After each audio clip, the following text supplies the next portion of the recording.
విదేశాల్లో చదవాలనుకుంటున్నారా? అయితే విదేశ్ కన్సల్ట్ ని సంప్రదించండి.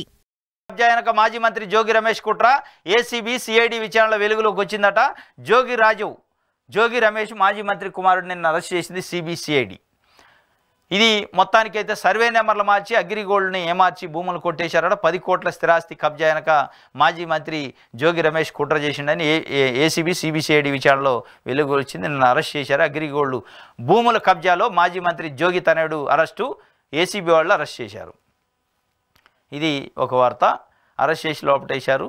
ఇది కేవలం రాజకీయ చిత్రత్వం, రాజకీయ ప్రతీకారం తీర్చుకోవడానికి కాకుండా నిజంగానే అగ్రిగోల్డ్ బాధితులకు న్యాయం జరిగే విధంగా ఉంటే బాగుంటుంది. ఇదే అగ్రిగోల్డ్ బాధితులు 2014 నుంచి 2019 వరకు రోడ్లు ఎక్కి మొత్తుకున్నారు. చంద్రబాబు నాయుడు గారు మీరు న్యాయం చేయండి, మీ ప్రభుత్వంలో ఉన్న మంత్రులు, మీ ప్రభుత్వంలోని ఎమ్మెల్యేలే అగ్రిగోల్డ్ భూములను కబ్జా చేసి అనేక రకాల ఆగడాలు చేస్తున్నారు, కాపాడండి, న్యాయం చేయండి అంటే దిక్కు దివానం లేకుండా వాళ్ళు గాలికి వదిలేశారు.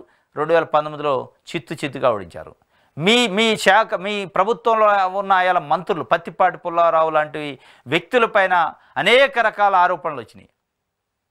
కానీ ఇంత కూడా ఎంక్వైరీ లేదు. ఇవాళ వెంటనే అధికారంలోకి రాగానే జోగి రమేష్ కుమారుడు ఒకడు 10 కోట్లు కబ్జా చేసిండు. ఈ 10 కోట్ల సంగతి కాదు, కొన్ని వేల కోట్ల రూపాయలకు సంబంధించి అగ్రిగోల్డ్ భూముల సంగతి ఏంది? ఈ 10 కోట్లు ఎట్లాగా అరెస్ట్ చేశారు, ఇన్వెస్టిగేషన్ చేస్తారు. కానీ కొన్ని వేల కోట్ల రూపాయల భూములకు సంబంధించి 2014 నుంచి ఈ రోజు వరకు కూడా వాటికి దిక్కు లేదు, దివానం లేదు. వాటికి సంబంధించిన ఖాతాదారుల పరిస్థితి అగమ్య గోచరంగా ఉంది. వాటిని పరిష్కరించండి.